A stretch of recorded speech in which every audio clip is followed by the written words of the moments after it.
Yo creo que la palabra emprendedor no existía en el léxico mexicano antes del 2010. Cuando yo estaba en la prepa, yo sentía que era el que más sabía de matemáticas de todos. Y cuando entro al ITAM, o sea, yo era promedio, si bien me iba. Ya teníamos 10,000, 15,000 seguidores en redes sociales y en esa época era muchísimo. Ni siquiera teníamos la idea de hacer un medio de comunicación en esa época. Éramos un grupo de amigos haciendo fiesta. 9, 10 de la mañana llegando a nuestras oficinas, no sé qué, y de repente me llama Jorge, uno de los socios. Y de repente así, portada en Estados Unidos, Bloomberg en Estados Unidos. Compañía mexicana, filtración de datos de Facebook. Y yo, ¿qué?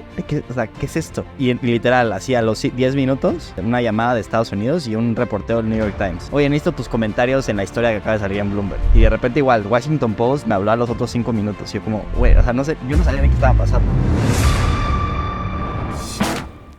Cuando nos encontramos frente a una empresa exitosa, a veces no logramos apreciar el arduo camino que recorrió para llegar a donde está. Soy José Bielma, empresario, emprendedor e inversionista ángel en más de 70 startups. Te invito a sumergirte en las emocionantes historias que se esconden detrás de los emprendedores que hicieron realidad sus sueños o que fallaron en el intento. Crónicas del Capital. Luis, muchas gracias por acompañarme en este episodio. Ya te había venido persiguiendo desde hace algunos meses y por fin pudimos cuadrar esta entrevista. Yo me declaro fan de lo que en su momento hizo Cultura Colectiva y es un honor para mí tenerte aquí. Muchas gracias por venir. Oh, gracias. Emocionado de esta entrevista. Muchas gracias. A mí generalmente en los podcasts me gusta empezar por el principio. Obviamente tengo mis apuntes, espero que no te moleste que los saque del research que hago.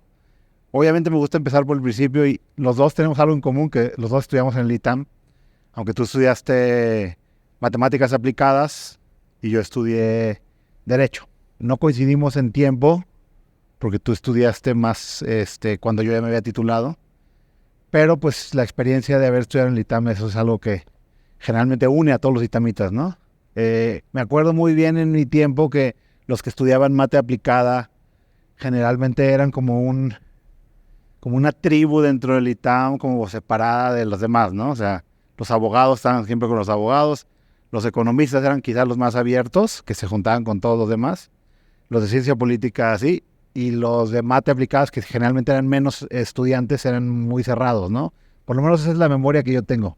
Sí, a ver, yo me acuerdo, o sea, en mi generación creo que no éramos más de 30, ¿no? Y el ITAM quizás tiene 2,000 o 1,500 personas. Y sí era como una tribu, o sea, sí éramos los geeks que estábamos en la biblioteca todo el tiempo estudiando y haciendo ecuaciones y todo eso. Yo era mucho más introvertido antes, ¿no? O sea, era literal el que se la pasaba en el cuaderno, haciendo todas las cosas. Muy clavado en los temas de las mates y demás. Sí, sí, sí. Nosotros en Derecho éramos bastantes. Me acuerdo que en mi generación habremos sido, algún número como 200 empezamos, alguna cosa así, y terminamos, siempre se sale un porcentaje. Creo que de mi generación se graduaron como 110 o 120, algo así. Yo creo que la experiencia del ITAM, y eso cada quien la vive diferente, pero yo la viví como un estudiante foráneo, digamos, ¿no? Donde tú también eras estudiante foráneo, ¿no? ¿O vivías? Yo venía de Cuernavaca. Y después los foráneos hacen como, aparte la tribu, los foráneos, ¿no? Sí, sí, sí. Porque todos viven ahí por el ITAM, en San Ángel, y rentan sus departamentos y demás. Y lo que sí puedo decir es que fue una experiencia muy enriquecedora porque conoces todo tipo de gente, ¿no? Generalmente es gente muy aplicada, muy estudiosa, muy trabajadora. O sea, el ITAM es más o menos pues bastante estricto con su proceso de admisión, ¿no? Siempre admiten el mismo número de gente desde hace años, etcétera. ¿Tú crees que eso te ayudó a ti o no te ayudó en nada en tu experiencia como emprendedor? A ver, yo creo que el ITAM me dio dos cosas, ¿no? La primera es, cuando yo estaba en la prepa, yo sentía que era el que más sabía de matemáticas de todos, ¿no? Porque era el número 1 de la clase y me iba muy bien. Estabas en la prepa Tech también. Estaba en el Tec de Monterrey en Cuernavaca. Y cuando entro al ITAM, o sea, yo era promedio, si bien me iba, o sea... había gente mucho más brillante. Me acuerdo perfecto de un amigo que llegaba media hora tarde al examen, se salía media hora antes de que todo el mundo acabara y era el que sacaba 10 siempre. Entonces yo creo que algo que aprendí mucho es el tema de resiliencia, ¿no? O sea, aprender a que, pues de entrada no eres el mejor y tienes que echarle muchas ganas para salir adelante porque, o sea, me tocó reprobar 1 o 2 materias en el ITAM y nunca había reprobado, siempre era de 9 y 10 en la prepa y así. Entonces como que luchar con eso es muy bueno.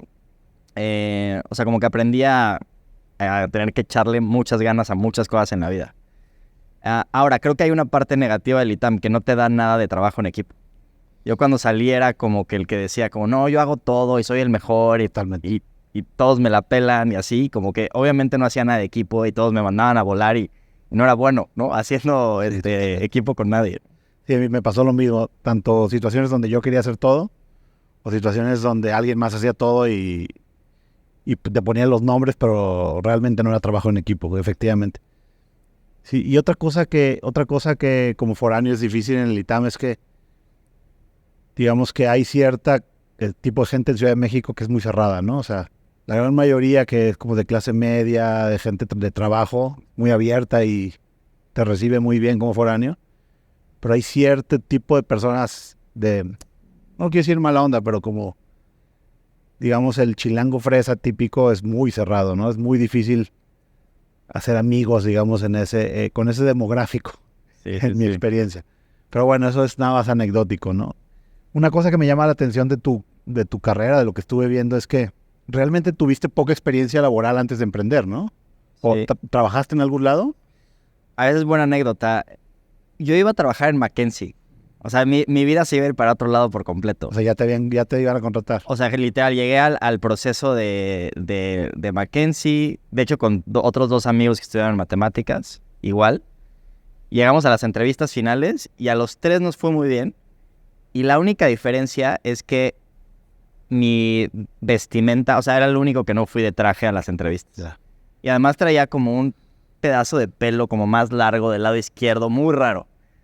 Y literal, es como, es que tu apariencia no está de acuerdo a la... O sea, pasaste todos los exámenes, todo está perfecto, pero tu apariencia no está adecuada para una consulta. Tendrías que haber rasurado, tener el pelo corto, bien peinadito, usar cinturón, traje, corbata. Sí, exacto. O sea, yo te traía barba, traía como un pelo largo del lado izquierdo. Y en ese momento me sentí mal, porque dije, oye, McKinsey sonaba en ese momento como algo bien interesante. Pero ahorita lo agradezco muchísimo, porque siento que si no hubiera emprendido, no hubiera hecho muchas otras cosas, ¿no? ¿Y cómo fue cómo pasó, digamos, de esa experiencia en el ITAM? O sea, cuando la gente está llegando a los últimos años de cerca de ya titularse, graduarse, terminar sus carreras, empiezan a llegar muchas empresas a reclutar, ¿no? Bancos, empresas de consultoría tipo McKinsey o Boston Consulting. O sea, y eso parece sexy, ¿no? O sea, a mí me pasó como abogado que los despachos y todos tus compañeros están trabajando ya en los mejores despachos. ¡Ay, qué padre! Y te enteras lo que les pagan a unos, los que les pagan a otros. ¡Ay, yo quiero! Y no sé cómo sea en administración, porque esa es otra. A lo mejor ahí sí pensaban más en emprender. Pero por lo menos en derecho, nadie pensaba en emprender. Todo el mundo quería ir al gobierno, querían trabajar en bancos, querían trabajar en los organismos autónomos, tipo en la Comisión Federal de Competencia, en los reguladores de la Comisión Nacional Bancaria, ¿no? El Banco de México, o irse directo a la política, pero realmente así que tú dijeras, ¿algún abogado quería emprender? Nadie. A ver, yo creo que la palabra emprendedor no existía en el léxico mexicano antes del 2010, ¿no? O sea, yo acabé el ITAM en el 2012 y mi primer emprendimiento lo empecé en el 2009. De hecho, yo todavía no me llamaba un emprendedor. Es como, pues estoy haciendo un negocio, así decía. Como un proyecto de negocios. Y creo que en ese momento, de mi generación de matemáticos, mínimo de matemáticos que yo conocía cercanos, nadie estaba emprendiendo. No existía ni siquiera ahorita que ya tienen un hub de emprendimiento en el ITAM, no, para nada. Era algo raro, muy atípico. Y digo, a pesar de que un chorro de ejecutivos de transnacionales, de todos los bancos, son egresados del ITAM, y también hay emprendedores, por supuesto, ahorita no se me viene a la mente ninguno. Bueno, Babbage, de Clip, es del ITAM. Sí, también. Es del ITAM. Y sí conozco, y también, conozco otro de su generación, también está el fundador de Mercado de Vinos y .mx y pues así hay muchos emprendedores realmente y muchos muy exitosos. Ahorita ya hay muchos más. O sea, por ejemplo, de mi generación del ITAM de matemáticas estaba también con Eduardo Paulsen, que es el CEO de Ben & Frank, ¿no? Que también es muy exitoso. Arturo Sánchez, que es el CEO de Sofía Salud, que también es una HR Tech de las más grandes de emprendimiento. Entonces, curiosamente, varios de esa generación terminamos emprendiendo y poniendo negocios. Me acuerdo muy bien en el contexto de, digamos, de cómo nació Cultura Colectiva y viéndolo desde fuera, obviamente. Es que más o menos a finales de los 2000 empezaron a surgir varias empresas que estaban tratando de hacer digital media, ¿no? Medios digitales, sin que se llamara de esa forma en ese tiempo, ¿no? En 2008 más o menos se fundó BuzzFeed. De hecho, Vice se fundó todavía mucho antes, pero como Era revista. Ajá. Y después, en el 2008, 2009, empezó a pivotear a hacer medio digital. Y algunos otros no tan grandes o no tan conocidos. Hay uno que se llama Now, no me acuerdo cómo se llama. Y había varios, ¿no? Y de repente cambió el paradigma del medio tradicional, ¿no? Por radiodifusión, de televisión, radio, o los portales de internet que a principios de los 2000 eran, digamos, lo más novedoso, ¿no? Como Terra y esmas.com y Yahoo en Estados Unidos y en el resto del mundo. Y de repente los capitalistas de riesgo, los venture capitalists o los VCs empezaron a voltear a ver este segmento de negocio, este mercado, esta industria como una, digamos, oportunidad de alto crecimiento, ¿no? Y empezaron a fondear a estas empresas con un chorro de dinero. Y en un principio parecía que iban a disromper o transformar la industria, ¿no? En ese contexto, un poquito después, porque ustedes nacieron en 2013, pero más o menos en ese contexto, y mucho nació, perdón, en el mismo contexto por el auge de las redes sociales, ¿no? Sí. Facebook se abrió, digamos, empezó como una red social para universidades. Eventualmente, no me acuerdo si por ahí del 2008, el 2009, se abrió al público en general y crecieron rapidísimo, ¿no? De repente todo el mundo tenía Facebook. Y más o menos en ese contexto empezaron a crecer los medios digitales, ¿no?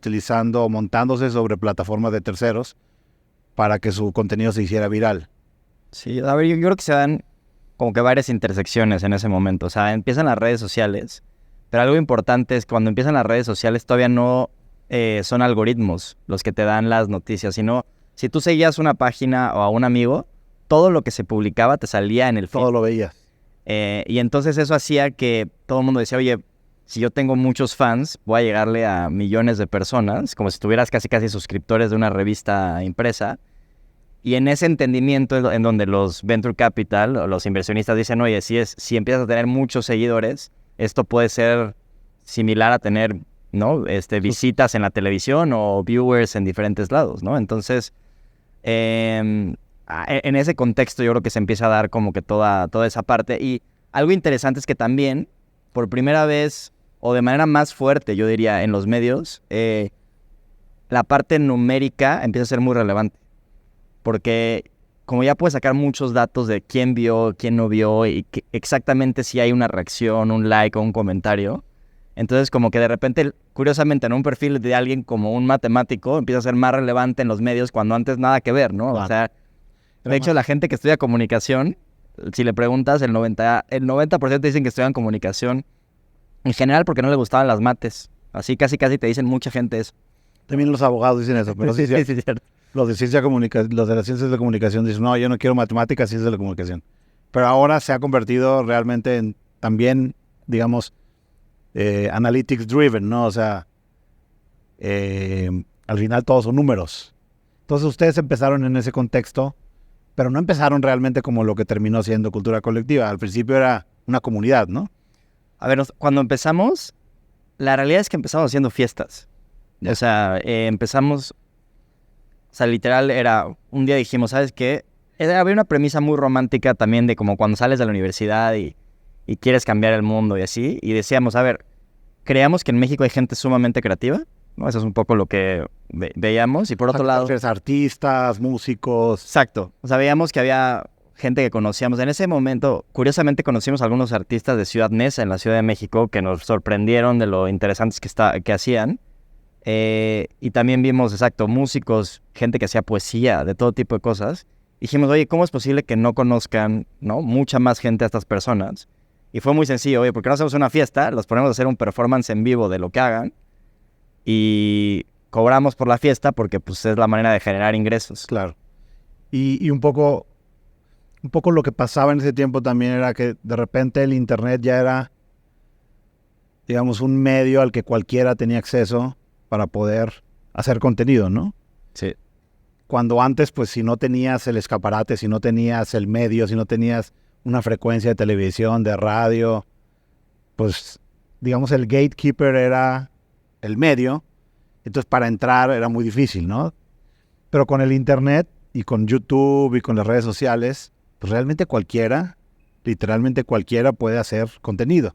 Antes de que empezaran los individuos, digamos, como MrBeast y del estilo, ¿no? O los gamers como Ninja y ni me sé todos los nombres, pero los que juegan Fortnite o los que juegan otros juegos, empezaron las empresas de digital media, ¿no? Sí. ¿Cómo se transformó, digamos, me imagino que esa oportunidad la vieron ustedes, o sea, oye, este artista es muy bueno, pues por internet podría crear sus seguidores, su comunidad, etcétera. ¿Eso era más o menos lo que vieron? Tuvimos una experiencia muy chistosa con un poeta que se llamaba Quetzal Noah. Y me acuerdo perfecto porque dijimos, oye, a ver, además de ponerle en una fiesta, hacer algo, las fiestas nos hicieron crecer en redes sociales, ¿no? Entonces hicimos 2 o 3 fiestas y ya teníamos 10,000, 15,000 seguidores en redes sociales y en esa época era muchísimo. Y dijimos, oye, a ver, ¿por qué no nada más en vez de poner a Quetzal Noah haciendo poesía en la fiesta, por qué no agarramos y publicamos fragmentos de su poesía en nuestras redes sociales? Y de repente vimos que hacía mucho impacto y la gente respondía, decía cosas. Y dijimos, oye, esto tiene como que... tiene carnita. Ni siquiera teníamos la idea de hacer un medio de comunicación en esa época. Éramos un grupo de amigos haciendo fiestas, ¿no? Y ahí empezó a mover. Hay que publicar, esto está padre. Y a la gente le empezó a gustar.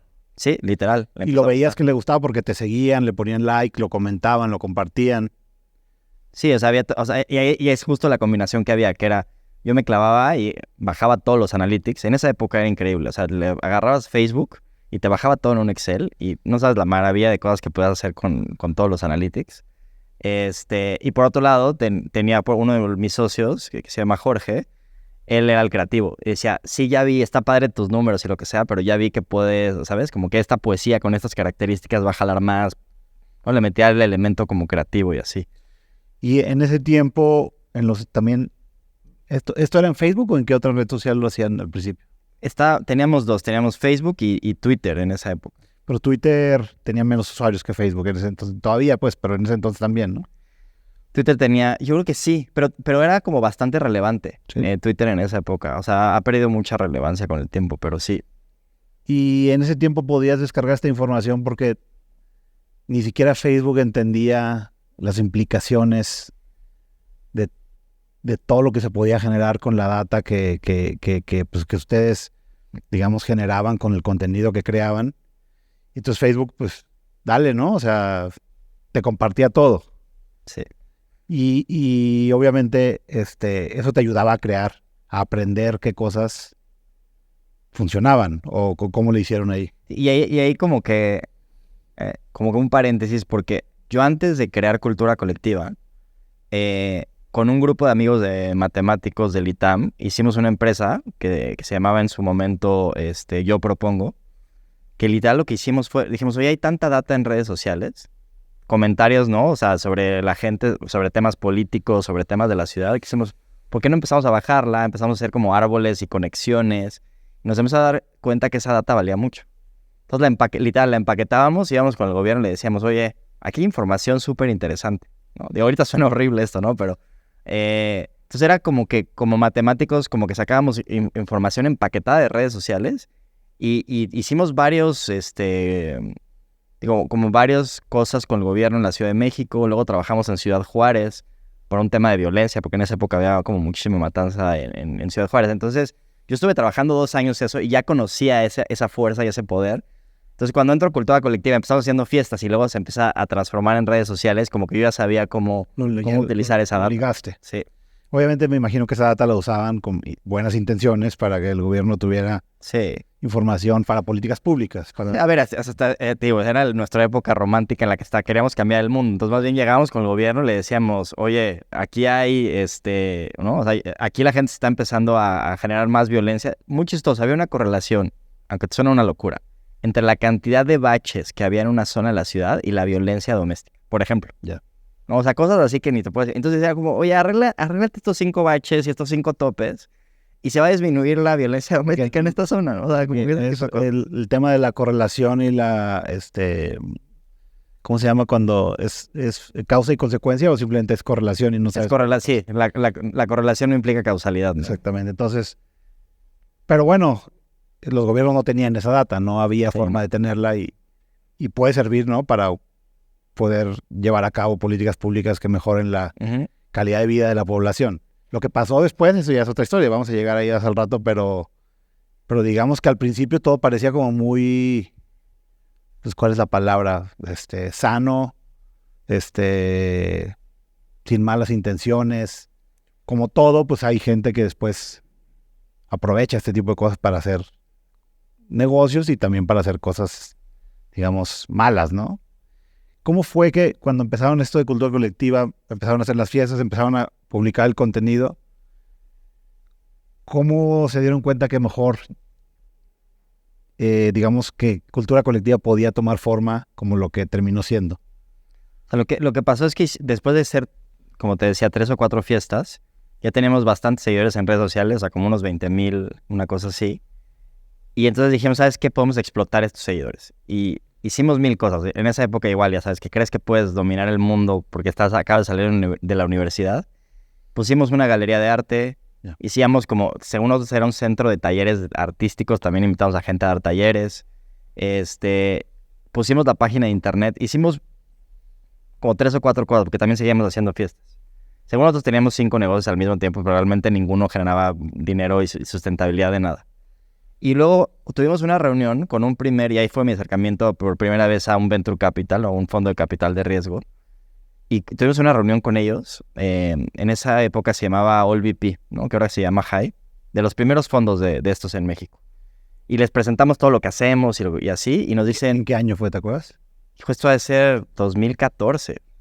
Y nos dicen, oye, está increíble todo lo que están haciendo, pero lo único que tiene potencial de escalar grandísimo es el medio. Yo que ustedes tiraba todos los otros negocios y me enfocaba en el medio. Y a ver, obviamente no lo hicimos inmediatamente porque creíamos que sí iba a funcionar lo otro, pero después de un rato nos dimos cuenta que tenía razón ese consejo y fuimos desechando todo lo demás y nos enfocamos en el medio, porque sí era lo que más escalaba. Y poco a poco empezamos a pasar de tener, no sé, 10,000 seguidores o 10,000 visitantes únicos en nuestra página y de repente ya teníamos 500,000 y al final del año tenemos más de 1 millón al mes, ¿no? Y entonces de repente dijimos, bueno, esto puede escalar muy alto. O sea, escaló muy rápido. De tener 20,000 o lo que sea, usuarios únicos, a tener 1 millón, ¿cuánto tiempo pasó? O sea, entre el 2014, digo, no me sé exacto, pero más o menos, entre el 2014 y el 2016, pasamos de tener, no sé, 50,000 usuarios únicos en la página de internet a tener 70 millones. ¿Y cómo se dieron cuenta que podían hacer negocio con eso? O sea, ¿cuál fue el...? Debe haber llegado a algún punto y dijiste, a ver, espérate, esto está grande, se debe poder hacer dinero. ¿Cómo fue que ligaron, digamos, el gran crecimiento que tenían en usuarios con la posibilidad de monetizarlo? A ver, era una época que también todo el tema de marketing digital tampoco era inexistente. O sea, tú ibas con una agencia y le decías, hay que hacer marketing digital y lo único que sabían era hacer banners. Entonces me acuerdo que nuestro primer banner, porque aparte tenemos una página que ni siquiera podíamos poner, ¿no? El banner. Entonces, uno de los socios que se llama Adolfo, le dice, ya no sé cómo, pero ya hablé con Bacardí y los convencí de que nos van a dar, no me acuerdo que eran 5,000 pesos, una cosa así. 5,000 pesos por poner todo el mes un banner. Dije, oye, ¿y cómo lo pongo? Me dice, no tengo idea. Entonces, yo me metí en el código de la página y lo puse así encima, ya sabes. O sea, como dije, bueno, ya necesitamos ganar algo porque si no, no vamos a sobrevivir, ¿no? Tú hacías, en ese tiempo, tú eras, digamos, el ingeniero que te metías a construir. O sea, aprendí un poco de coding en el ITAM, de hecho, porque en matemáticas te enseñan un poco. Y con mis conocimientos básicos, medio... O sea, no es que... Tenemos un sitio que medio ya estaba prehecho en WordPress y muchas cosas. Entonces más bien era medio codear, pero también muchas cosas nada más era como plug and play. Te interrumpí cuando me estabas contando lo de AllVP, ahora sí. Fuiste con AllVP, te dijo, es el medio el que tiene potencial. Y dejaron de hacer todo lo demás. Sí, a ver, nos llevó un poco de tiempo, pero sí dejamos de hacer todo lo demás y nos enfocamos a eso. De hecho, fue una época interesante porque fuimos con varios fondos de inversión en México, con Angel Ventures, con AllVP. ¿Y lo hacían ya pensando en levantar capital o más Sí. bien querían aprender y querían entender? A ver, es que te voy a decir, y eso es importante. Del otro lado nosotros ya llevábamos empezamos en el 2012, 2013, pero ya llevamos 2 años operando este negocio y no habíamos ganado un peso. Y por un lado, por ejemplo, en mi caso, yo a nivel personal, por ejemplo, mi papá justo tuvo una crisis porque su empresa quebró. Ya. Y entonces yo no tenía dinero. O sea, yo tuve que vender mi coche, me acuerdo todavía que tenía un Seat rojo. Porque dije, puta, para vivir los siguientes 7, 8 meses, pues lo único que puedo hacer es vender mi coche. Y entonces tuve que vender mi coche y con eso me alcanzó para aguantar todavía 2 años sin ganar un peso. Y lo mismo, o sea, otro de los socios, Adolfo, tampoco tenía dinero para sobrevivir. Y el único socio que teníamos que sí tenía, porque su familia le seguía dando, él estaba más tranquilo, pero los demás estábamos así en el cuello de o generamos algo de ingresos o esto no va a funcionar. Y entonces dijimos, tenemos que ir a ver a inversionistas a ver si alguien nos da un centavo por esto. Para poder pagarnos, poder aunque sea lo suficiente para vivir. Sí, exacto. Y nos mandaron a volar todos los inversionistas. O sea, ninguno quiso invertir en nosotros en esa época. ¿Y qué retroalimentación les daban? Es que nosotros seguíamos medio mezclando el tema de medio con los creativos y decíamos que éramos una plataforma para fomentar la creatividad en México. Sigue estando muy romántica nuestra visión. Ya. Y tienes inversionistas, ¿no? Con 50 años de experiencia que dicen, está bien, pero ¿dónde está el revenue? ¿Sabes? Entonces como que no compatía nuestra visión romántica con la visión financiera de los inversionistas. Sí, claro, me imagino. Sí, porque dices, oye, tienes un chorro de usuarios, qué padre, y a la gente le gusta el contenido súper, pero ¿cómo va a hacer lana? Sí. Y entonces ya dijeron, no, pues ya tenemos que poner las pilas. ¿Cómo fue que empezaron a generar ingresos? A ver, el primer caso fue, ¿no? Este banner de Bacardí, pero después tuvimos una muy buena...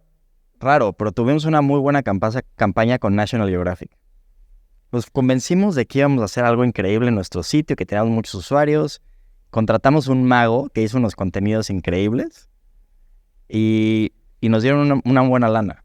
Creo que como 700,000 pesos en esa época. Como para hacer una campaña. Para hacer una campaña de publicidad en nuestro sitio. Ya. Y eso fue como que el primer ingreso interesante. Y luego, algo interesante es que empezó Facebook y otras plataformas empezaron a sacar ya herramientas de monetización.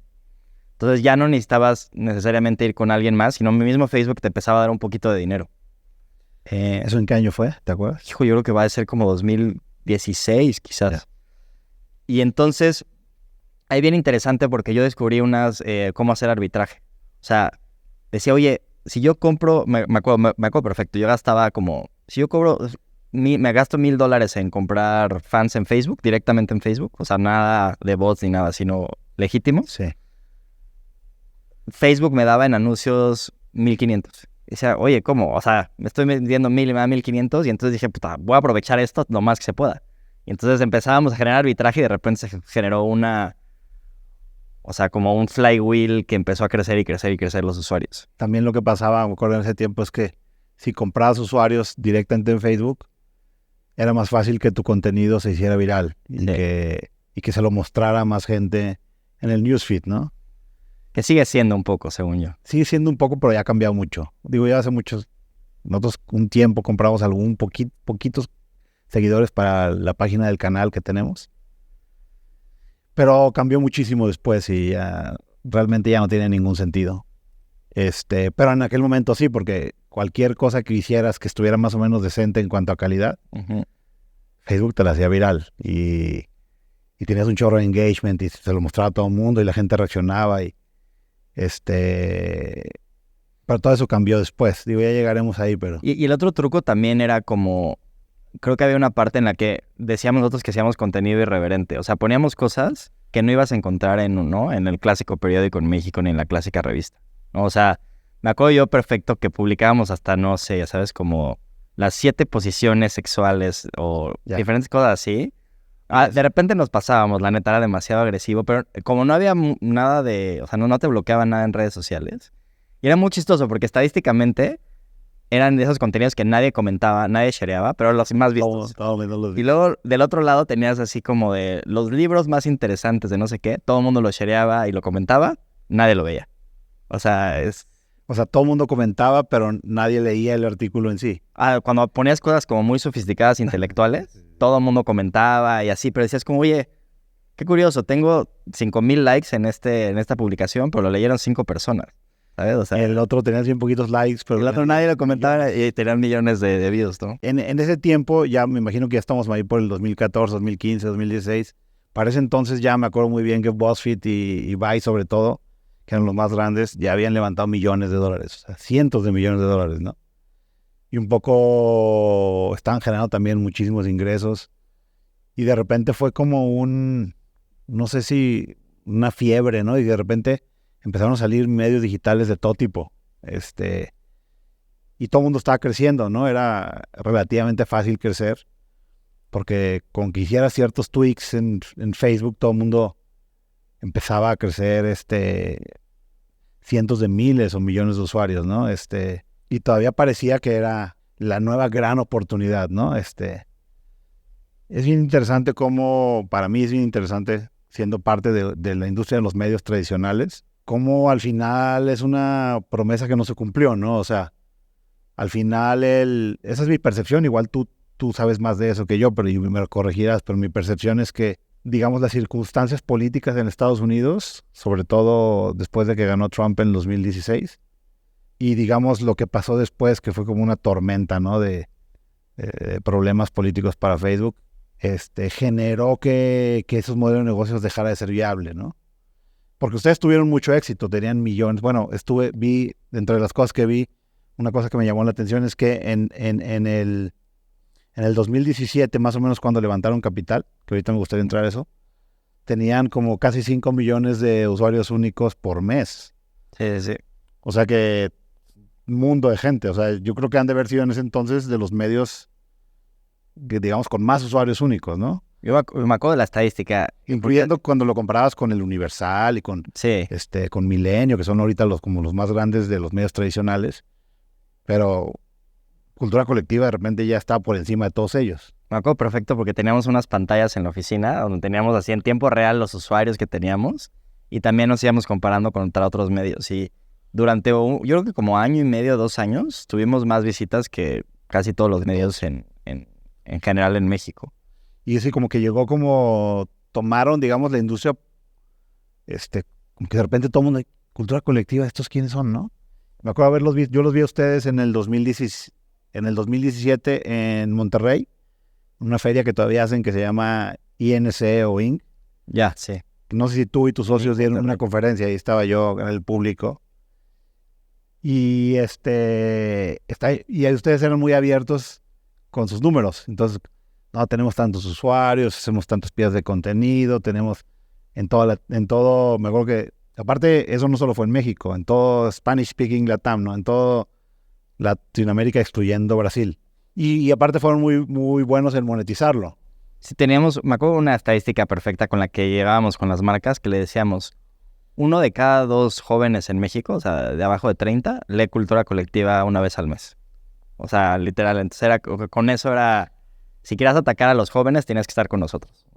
Y entonces empezaron a vender ya cada vez más campañas, cada vez más grandes para, aparte de lo que era programático no sé si se llama programático, todo lo que, los revenue share agreements que hacía Facebook o que hacía YouTube o que les comparten parte de le comparten parte de sus ingresos a los creadores de contenido. Aparte estaban vendiendo campañas activamente a las marcas en directo. Sí, y fíjate que algo que nos ayudó, porque curiosamente sí teníamos mucha audiencia y la gente como que quería invertir con nosotros. Y curiosamente algo que nos catapultó fue que salimos en como las 30 promesas de Forbes, de veneros de 30 años. ¿En qué año fue? Híjole, creo que fue por ahí 2016, ha de haber sido 2017, ya no me acuerdo exacto. Y entonces como que de repente los tomadores de decisiones, quizás un poquito más grandes en las agencias de publicidad, no, estos cuates sí ya salieron en Forbes, no, pues sí hay que invertirle. Una estupidez, pero así es, ya sabes. Y de repente varios que habíamos ido, me acuerdo perfecto, con una marca que habíamos ido, y no nos habían pelado. Y literal nos hablaron así por teléfono al día siguiente. Oye, ya vimos que salieron en Forbes, sí queremos publicidad con ustedes. Así descarados. Qué chistoso es el consumidor. Incluso en empresas, ¿no? Que tú piensas que se guían por otro tipo de, pues, no sé, indicadores y se van a fijar, ¿no? Como más profesional, también se dejan llevar, pues, por el mame de los medios, ¿no? Es que el mundo de marketing yo siento que es sacar las palabras clave en el momento adecuado y ya, ¿sabes? Como que... Entonces, después de que salieron en Forbes, se les abrió, digamos... Sí, como que validó mucho a estos, como que yo digo, tomadores de decisiones un poquito más viejos, que como decían estos morros, está padre que tengan tanta audiencia, pero quién sabe qué están haciendo, y dice, ya salieron en Forbes, ok, ahora sí vale invertir en eso. Más o menos en esa época levantaron capital. Sí. De Dalus. Sí, ahí... Ese tiempo se llamaba Alta, ¿no? No, ya era... ¿Se llamaba Dalus? Fuimos, de hecho, de las primeras inversiones, y no es que la primera inversión de ese fondo de Dalus. Y Dalus es un fondo que tiene dos socios, uno que está basado en Monterrey y uno que está basado en Ciudad de México. Y bueno, fueron de los primeros que empezaron a invertir como fondo en México en específico y también en Latam, ¿no? Sí. A ver, con Diego específicamente, que es uno de los, digamos, socios del fondo, fue de los que también le fuimos a pichar en el 2014 esta idea romántica. Y dijo, bueno, está padre, pero no les voy a invertir. Pero cuando llegamos 2 o 3 años después y dijimos, ve todo lo que hemos hecho, aquí está, así lo cumplimos, ve todo el revenue que tenemos, dijo, ok, ahora sí me interesa invertir, ¿no? O sea, fue una conversación diferente. Y ese proceso, digo, el proceso de levantar capital para las startups es un proceso generalmente difícil, ¿no? O sea, son pocas las startups que salen a levantar y levantan bien fácil, sin problemas, bien rápido. Para la mayoría de las startups es un proceso digamos, doloroso, tardado, difícil. Para ustedes, ¿cómo fue? Sí, a ver, o sea, teníamos un poco el trauma de haber ido 2 años antes y que todos nos mandaron a volar. Porque aparte, ahorita yo creo que los fondos ya son más educados. En esa época eran todavía como yo tengo el dinero y te pelo cuando quiera. Sí. O sea, me acuerdo hasta en el 2014 con los fondos, que dijimos, bueno, no vas a invertir, pues danos un poco de feedback, ¿no? Nos cita alguien de un fondo, que no voy a decir el nombre, para darnos feedback. Nos hace esperar 20 minutos. Un fondo de México. Un fondo en México. Y cuando llega, pasa rápido y nos dice, es que no tengo tiempo para darles feedback. Imagínate, me llegan 100 oportunidades de inversión, no tengo tiempo para darles feedback, ya váyanse. Es como, güey, ¿para qué nos hiciste venir? Ya sabes. Así, ese tipo de tratos tenían los fondos en México. El poder estaba del lado del capital. Completamente. Y muchos abusaban de ese poder. Y ya para el 2016 empieza a cambiar un poco, no tanto, pero empieza a cambiar un poco, ¿no? A ver, la verdad es que como teníamos muy buena atracción y digamos como que las conversaciones con Dalus se fueron dando muy bien, nos tocó más bien el otro lado de la moneda para levantar capital. Nos tocó que había otros 2 fondos que también querían invertir con nosotros, que inclusive mandamos a volar. Sí, ya cuando llegaron a ese punto donde ya estaban traccionando bien, ya fue un proceso más competitivo donde ustedes, digamos, tenían el poder de decisión de quién iba a invertir. Sí, a ver, tampoco es que estaban peleando todos por nosotros, pero sí había oportunidades, ¿no? Inclusive lo que te contaba la otra vez, inclusive teníamos una oferta de Televisa por comprar Cultura Colectiva, ¿no? Que rechazaron. Sí, que tristemente rechazamos. ¿Te arrepientes de esa decisión? A ver, no me arrepiento porque... O sea, lo que he aprendido por todas las circunstancias y por todo lo que ha pasado, creo que vale más, ¿no? Porque siento que ahora lo puedo volver a hacer, ¿no? Con todo el aprendizaje. Sí, nada, en ese tiempo, no me acuerdo exactamente el año, pero Televisa compró la mitad de SDP Noticias, me parece. Y compró el de Forma. Y SDP Noticias, con el capital de Televisa, compró el de Forma, exactamente. Sí. Nosotros estábamos, justo cuando los compraron, estábamos en ese mismo paquete, ¿no? Literal, nada más que nosotros lo rechazamos. Sí, es difícil. Me imagino que ustedes decían, no, ¿y por qué vamos a vender si nosotros podemos hacer esto mucho más grande? Sí, es que era como, literal era la misma evaluación, ¿no? O sea, a ver, Televisa nos ofrecía una cantidad de dinero y luego es como, Dalus nos decía, yo te invierto dinero al mismo valor para que lo hagas más grande. Y teníamos 27 años, 26 años y dijimos, no, obviamente lo podemos hacer más grande. Oye, y es interesante esas decisiones, pero en ese tiempo cuando ustedes pues tenían poca experiencia realmente, ¿no? Llevaban algunos años, digamos, creciendo su negocio y lo habían hecho muy bien hasta entonces. Pero ya cuando te llega una oferta así de donde vas a recibir dinero en efectivo, me imagino que, a cualquier persona le mueve el tapete, ¿no? Dice, suena atractivo.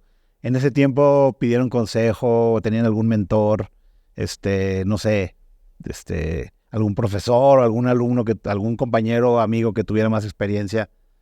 ¿Pidieron consejo a alguien? Lo más triste de todo es que ni siquiera lo vimos como opción. Fue como, no, obviamente no, ¿sabes? Como que nosotros vamos a ser más grandes. O sea, creo que también había un efecto de poder haber crecido tan rápido, como que sí hay una parte en la que, quieras o no, como que se te sube ese... Sí. No sé si, no diría si no es ego, sino como que sientes que todo va a seguir estando en la misma trayectoria. Sí. Y no tiene que cambiar. Y es la falta de experiencia también. No, pero sí, o sea, le pasa hasta a gente con mucha experiencia. Y también cuando todo va bien, es en general en la vida, ¿no? En todos los aspectos de la vida, no nada más en los negocios, pues de repente te sientes invencible y sientes que, ¿por qué si yo puedo? No. Sí, 100%. Y ahora, bueno, digamos, vamos a entrar más adelante a ese tema, pero ahora tú manejas un fondo, eres un manager de un fondo. Y me imagino que, algunas de las empresas en las que has invertido, algunas van muy bien y de repente es posible que eventualmente en los próximos años empiecen a llegarles ofertas, algunas de este estilo. Digamos, ya viendo la experiencia que tú tuviste con eso en particular, ¿recomendarías algo diferente a lo que tú hiciste a un emprendedor en este momento? Sí, a ver, yo creo que cada caso es, ¿no? Hay que analizarlo de forma independiente, pero creo que sí, o sea, hay una muy buena frase del CEO de Mercado Libre, que dice que cuando te esté yendo bien, que no se te suba a la cabeza, y cuando te esté yendo mal, que no se te vaya al corazón, ¿no? Entonces, creo que es eso, es también entender, ok, aunque te está yendo súper bien ahorita, no vas a tener la misma trayectoria siempre. Igual una combinación es buena, hacer quizás a cash out de alguna parte y dejar otra más a largo plazo. Yo creo que ahorita, o sea, combinaciones pueden ser muy interesantes, pero sí, definitivamente, como que sí aconsejaría como mínimo analizar la oportunidad y tomarla en cuenta seriamente, ¿no? Sí, dedicarle tiempo. Porque también pasa lo contrario, hay emprendedores que venden temprano y después se arrepienten toda la vida. Y entonces nunca sabes realmente, no hay una solución, ¿no? Tendrás que analizarlo caso por caso. Sí. Pero yo sí conozco emprendedores que vendieron sus empresas y no debía haber vendido, o sea, me arrepiento, ¿no? Entonces sí, claramente no hay una respuesta. En este tiempo, me imagino que ustedes están muy confiados, está yendo muy bien, tenían un chorro de planes, pero empezó a cambiar un poco la industria, ¿no? Yo lo identifico, a lo mejor hay cosas que yo no veo desde el punto de vista de ustedes, pero yo identifico que gran parte del cambio empezó cuando Trump ganó la presidencia de Estados Unidos y que empezó a haber muchas acusaciones de que los rusos estaban interfiriendo en la elección usando la información que Facebook le compartía a sus partners o a los científicos que estaban haciendo research con la data de Facebook y que habían hecho mal uso de ella. Entonces le empezó a llover a Facebook, ¿no? Y en algún momento Facebook y otros redes sociales tomaron la decisión de ya no permitir ni hacer viral todo el contenido que tuviera contenido político o que tuviera contenido que pudiera ser controversial, ¿no? ¿Eso les afectó a ustedes? Sí, a ver, nosotros teníamos, o sea, gran parte, o sea, yo creo que había dos cosas principales, ¿no? Mucho que utilizábamos data para hacer contenido y que le llamábamos irreverentes, ¿no? O sea, contenido un poco agresivo o atrevido, diría más bien. Y Facebook, o sea, como dices, más o menos en esa época, no nada más empieza a prohibir ese tipo de publicaciones nuevas, sino si habías publicado algo hace 3 años que tenía algo relevante con eso, también te metías en problemas. Entonces nos empezaron a llegar penalizaciones de, oye, no publiques esto. Entonces dijimos, bueno, ya, no vamos a publicar este tipo de cosas y tenemos que cambiar hasta pues la línea editorial, ¿no? Ni modo. Pero de repente nos empezaron a llegar penalizaciones por cosas que habíamos publicado hace 3 años. Dijimos, ¿cómo creen? O sea, ahora quieren que nos metamos y las, no sé, cientos de miles de publicaciones que hemos hecho en redes sociales, las revisemos una por una y las vayamos eliminando. Y literal es como, sí, y no nos importa. O sea, y entonces nos tienes así meses y meses revisando publicaciones y publicaciones hacia atrás. Y se nos iban algunas, ¿no? Porque de repente es como, oye, es que en alguna foto, en la parte de atrás, así, en la parte de atrás de una foto que publicaste en un artículo que nada que ver, pero hay una suástica nazi. Y por eso ya otra vez te penalizamos. O sea, 3 años que no bajábamos de que nos penalizaban cada... Y cuando te penalizaban, te quitan alcance. Te quitan alcance y también te dejan de compartir ingresos. También te quitan ingresos y te quitan alcance. Entonces, había veces que uno, pues ya, si le llegábamos a 1 millón de personas, no, pues, literal el alcance de... Ahora le llegas a 1 millón. O sea, te quitan el 90% del alcance. Y a ver, yo identifico que fue por lo de Trump, pero ¿sí fue por lo de Trump o hubo otras cosas en ese mismo tiempo que influyeron, que empezaron a cambiar las políticas, los algoritmos de las redes sociales? A ver, yo creo que también el hecho de que cada vez hubiera más usuarios en redes sociales, ¿no? Como que los algoritmos también de manera natural te daban un porcentaje menos de alcance. Okay. Y entonces empieza a haber mucha más competencia. Es una combinación de mucha más competencia y además están prohibiendo y penalizando a todos estos. Entonces se empieza a volver mucho más complicado. Y me pasa mucho, y seguramente a ti como inversionista también te pasa, que de repente ves startups que tienen modelos de negocio bien innovadores, pero muchas veces dependen de terceros que tienen políticas que los emprendedores no controlan. Y en esas situaciones, a mí como inversionista, ese es mi criterio personal, ¿no? A veces me da duda de, oye, ahorita está súper bien y qué padre, pero ¿qué pasa si el día de mañana cambia su política? Amazon, Google, Facebook, TikTok, quién sé yo, ¿no? Y generalmente a mí me da cosa, ¿no? Y esa es una experiencia que de mi amigo, bueno, de Sergio Romo, que conoces de Investo y de Green, Uh-huh. Que ellos, como cuando empezaron a invertir en su primer fondo, invirtieron en una empresa que hacía algo sobre Instagram. No me acuerdo. Que poder mandar mensajes directos. Antes de que de Instagram pudieras mandar mensajes directos, un emprendedor de Ciudad de México hizo con el API abierto que en ese tiempo tenía Instagram para que pudiera hacer mensajes directos y cobraba una mensualidad. Y de repente la empresa creció un chorro, ¿no? Porque la gente quería poderse mandar mensajes directos. Y el día que Instagram, casi estoy seguro que fue mensajes directos, pero podría estar equivocado, pero el día que Instagram lanzó su propia, no sé, su propio feature de mensajes directos, la empresa se murió. ¿Me explico? Ya con la experiencia de haberlo, ¿no? De haber construido cultura colectiva, que llegó a ser tan grande y que tenía tanta promesa.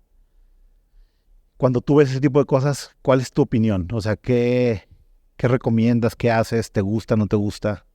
A ver, yo creo que es curioso porque yo como lo veo es que hubo 2 iteraciones del Internet en las que sí pudimos hacer cosas sobre las plataformas y no hubo tanto problema, ¿no? O sea, cuando sale el Internet, y obviamente el Internet es hasta cierto punto descentralizado y así, y todo el mundo construyó cosas sobre el Internet, y nadie como que te cambia la política del Internet, Claro. ¿no? Porque es descentralizado.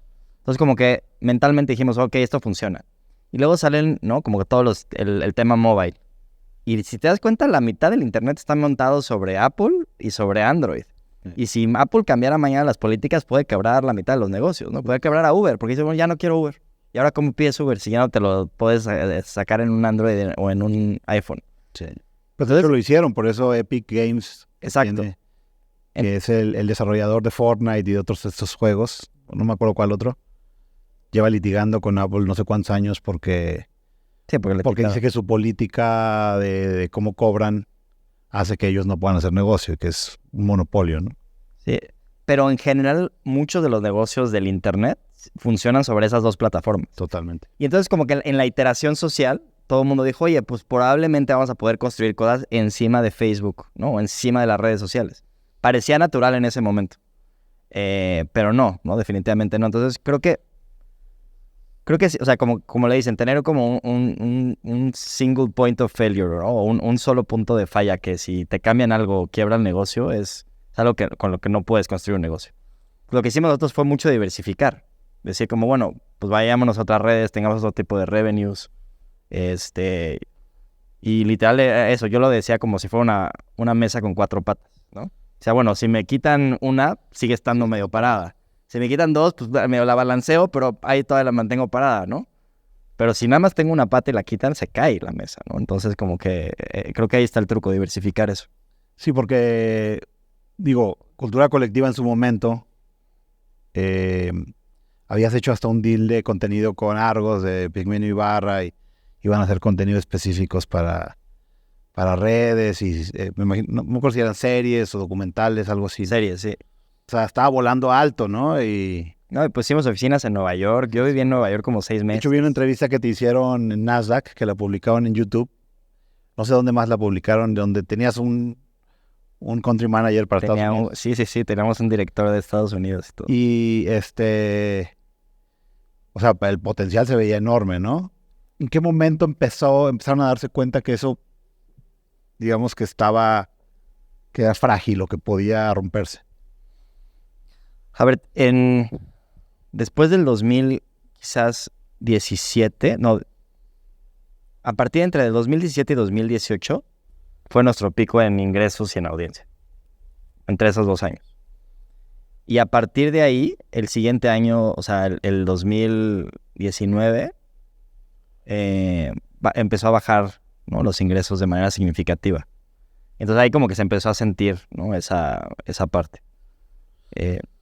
Sí, después perdona que te interrumpa, pero es interesante este dato que tuvieron ahí ustedes pues una controversia porque una firma que investigaba, digamos, hacía investigación de ciberseguridad, pues identificó que ustedes y otras empresas habían tenido estos datos que habían descargado o usado de Facebook, porque cuando lo hicieron ustedes era parte de las políticas de Facebook. O sea, no es que ustedes hayan hackeado Facebook y se robaron la información, más bien las políticas de uso de Facebook les permitían usar esa data para crear mejores contenidos, ¿no?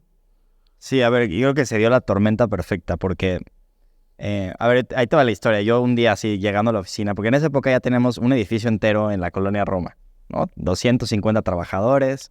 ¿Eso fue lo más que llegaron a tener, 250? Creo que sí, como entre 250 y 300, ¿no? Es un chorro.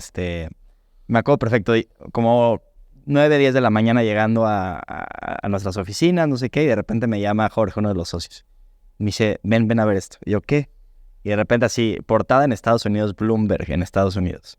Dice, compañía mexicana, que, ¿sabes? Como que filtración de datos de Facebook. Y yo, ¿qué? O sea, ¿qué es esto? Y literal, así a los 10 minutos, así, un teléfono de una llamada de Estados Unidos y un reportero del New York Times. Así como, oye, necesito tus comentarios en la historia que acaba de salir en Bloomberg. Y yo como, güey, o sea, no sé, yo no sabía ni qué estaba pasando. Y de repente igual, Washington Post me habló a los otros 5 minutos. Y yo como, ¿qué está pasando?, ¿no? Y entonces empezamos o sea, hacemos como ya sabes, el clásico manejo de crisis. Nos juntamos todos en el equipo. Y nos damos cuenta que lo que pasa es que o sea, nosotros lo que hacíamos, yo tenía un equipo como de 3 o 4 matemáticos del ITAM, que literal, con la política de que tenía Facebook, bajábamos la información de Facebook, y cuando decíamos bajamos la información era comentarios, likes y shares. O sea, no teníamos nada sofisticado más que eso. Y con esa información, nosotros hacíamos algoritmos que nos ayudaban a predecir qué contenido iba a funcionar. Exacto. De hecho, estaba divertido el algoritmo, porque literal era un programita que tú le ponías un título y te decía, esto va a tener 70,000 visitas. Sin haberlo creado, nada más con el título. Y era, nada como paréntesis, era un modelo estadístico de machine learning o... Sí, o sea, literal lo que decía es, oye, me baso en la información de lo que has publicado en el pasado y con base en esa información puedo predecir qué va a pasar en el futuro con cierta certeza. En ese tiempo nadie estaba haciendo eso, realmente. Los de BuzzFeed empezaron a hacer algunas cosas, porque yo cuando estuve en Nueva York tuve varias reuniones con BuzzFeed y medio como que empezamos a platicar de qué estaban haciendo. Y sí estaban medio yendo por ese camino. Pero en México nadie estaba haciendo eso. Sí, me acuerdo muy bien las entrevistas de esa época donde que te hicieron y hay varias ahí donde tú hablabas de que Cultura Colectiva hacía buen contenido, pero aparte tenía sus propios algoritmos o su propia tecnología para predecir qué también le iba a ir una vez que lo publicaran, ¿no? Entonces siempre hablaba de estas dos cosas, del contenido bueno y aparte la parte científica, técnica, que les permitía a ustedes, digamos, tener más audiencia que los demás porque sabías que iba a gustar y que no iba a gustar. O sea, había una segunda parte del software que hicimos que estaba padre porque era, más allá de tú poner un título, le ponías 2 palabras, ¿no? Entonces imagínate que ponías, amor y tatuajes. Y entonces más bien te lanzaba los titulares que maximizaban las visitas de acuerdo a esas 2 palabras clave. Entonces, cosas divertidas, ¿no? O sea, de todas maneras no era fácil meterlo en la empresa, porque la gente creía que podía ganarle al algoritmo. Yo me acuerdo porque le decía, órale, vamos a ponernos a competir. Tú dime qué idea tienes y qué idea tiene el algoritmo y a ver cuál tiene más visitas. Y les ganaba siempre el algoritmo, pero aún así la gente creía que podía, ¿no?, tener una mejor idea. Y ese algoritmo, bueno, ya nos desviamos, pero estábamos hablando de lo de Cambridge Analytica. Lo que sucedió, pero yo te interrumpí, pero un poco lo que quería pedir como para complementar lo que dices es que en Estados Unidos, esto mismo que ustedes hacían con el fin de tener mejores contenidos y, digamos, brindarle a la gente contenido que tú sabías que le iba a gustar. En Estados Unidos, la campaña de Trump y Cambridge Analytica lo usaron para hacer contenidos de desinformación, ¿no? Sí. Con esta misma técnica, entendieron qué cosas les tenías que decir, aunque fuera mentira, a las personas para cambiar su preferencia electoral. Entonces se hizo un escándalo, ¿no? Esta empresa, Cambridge Analytica, la había fundado un millonario, ¿no? Se llamaba Mercer. Y había trabajado en la campaña de Trump y después empezó a trabajar en otras campañas. Y creo que incluso en ese tiempo se mencionaba que había trabajado en la campaña de Peña Nieto y en otras campañas, digamos, de varios líderes mundiales y se hizo un relajo, ¿no? Sí, a ver, yo decía que se dio la tormenta perfecta porque cuando Facebook empieza a tener mucho auge y mucho ingreso, los que pierden son los medios. Entonces, había un incentivo perverso de hablar, además de que Facebook sí había generado todas estas cosas y todo eso, había un incentivo perverso de los medios de tirarle a Facebook todo lo que saliera. Porque sean, oye, Facebook nos está quitando nuestro ingreso. Sí, entonces, claro. Lo que saliera era como tirarle a Facebook, ¿no? Facebook era el enemigo. Entonces, ¿qué pasó con nosotros? Nosotros, cuando voy a esta junta como de manejo de crisis, nos damos cuenta que uno de los programadores dejó el servidor de AWS sin contraseña abierto, que tenía todos estos datos que habíamos recolectado nosotros. Y entonces este hacker se mete a esa base y saca todos estos datos. Y como eran muchísimos, creo que eran 200 millones de datos, era la nota perfecta porque lo combina con otra empresa que tenía datos de tarjetas de crédito y cosas más sensibles. Y entonces el titular era como, ya sabes, una narrativa ahí medio engañosa que era New Facebook Data Leak, 200 millones de datos, entre ellos datos sensibles. Y entonces decía cultura colectiva y nos ponían a nosotros por la cantidad de los millones de datos y ponían a la otra empresa con los datos sensibles. Entonces como que una narrativa ahí bien interesante. ¿Qué pasa? Cuando llega a México nosotros éramos como que estábamos en el auge, cultura colectiva era también la que estábamos quitándole ingresos a los otros medios y entonces también los medios tienen todo el incentivo de pegarnos a nosotros, ¿no? Y además es muy chistoso porque todavía en Estados Unidos esa narrativa, todavía seguían diciendo bien las cosas. Era como 200 millones de datos, cultura no tiene los datos sensibles, lo tiene otra empresa. Cuando llega a México, se transgiversa por completo. O sea, yo todavía me acuerdo de Loret de Mola, así en Televisa, diciendo, cultura colectiva, empresa mexicana que se dedica a robarle los datos a las personas, tienen sus tarjetas de crédito y sus contraseñas de redes sociales. Yo que ustedes las cambiaba. Nada que ver, ¿no? Y otros medios con los que competíamos muchos, me acuerdo mucho de uno que era el Sopitas, sí, que sale en un podcast y dice que nos deberían de meter a la cárcel. O sea, como que ahí dijeron, bueno, ahora los comemos a estos cuates que les está yendo muy bien, ¿no? Sí, pero en realidad ustedes no hacían nada, que yo me acuerde, no hacían nada de publicidad política, ni se metían en las campañas, bueno, que yo me acuerde, no sé. Sí. Entonces era totalmente diferente, digamos, a lo que había pasado con Cambridge Analytica, que literalmente se dedicaba solo a asesorar campañas y a hacer campañas de desinformación. Sí, o sea, no, nada que ver con Cambridge Analytica. Era más la narrativa de muchos datos y usar algoritmos y así. Digo, al final eso les cayó en un mal momento, pero eso no fue la causa, digamos, por la que decreció Cultura Colectiva, porque Cultura Colectiva, hay que decirlo, sigue viva, ¿no? Sí, pero a ver, yo creo que sí fue o sea, una de las razones principales por el decrecimiento, porque ¿qué pasa después de eso? Se decayeron clientes. O sea, primero, nosotros tenemos ingresos, digamos, de programmatic, ¿no? De revenue automatizado de redes sociales, y teníamos la mitad del ingreso venía de agencias de publicidad y la otra mitad de las marcas de forma directa. De todas las agencias, de las principales 4 o 5 agencias más grandes del mundo, desde Estados Unidos viene la indicación de estos cuates están bloqueados. No en México, el problema venía de Estados Unidos. Entonces, de repente ya la mitad del revenue de las agencias, bloqueados en todas las agencias.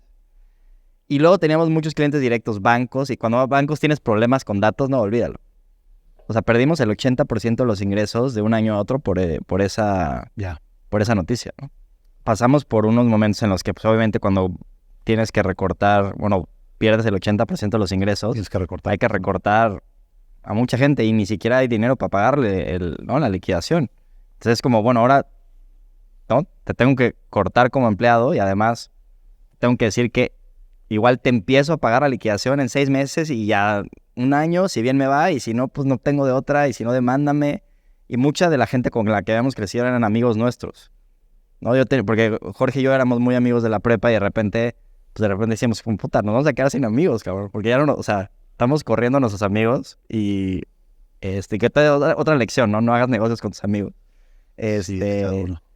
Yo todavía me acuerdo que salimos de una reunión en la que pues, íbamos viendo cómo iba decayendo el ingreso y diferentes cosas, y que Jorge así como que empezó a llorar y se salió de la junta, y me voy con él y dije, a ver, puede valer madres la empresa y que ya no funcione Cultura Colectiva.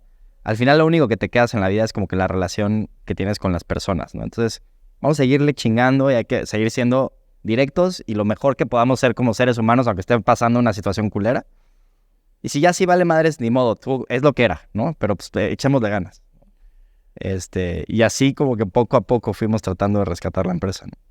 Sí, porque bueno, lo que estaba leyendo que el año pasado anunciaron como un cambio de nombre corporativo y ahora se llama Tribu, ¿no? Ya no se llama Cultura Colectiva.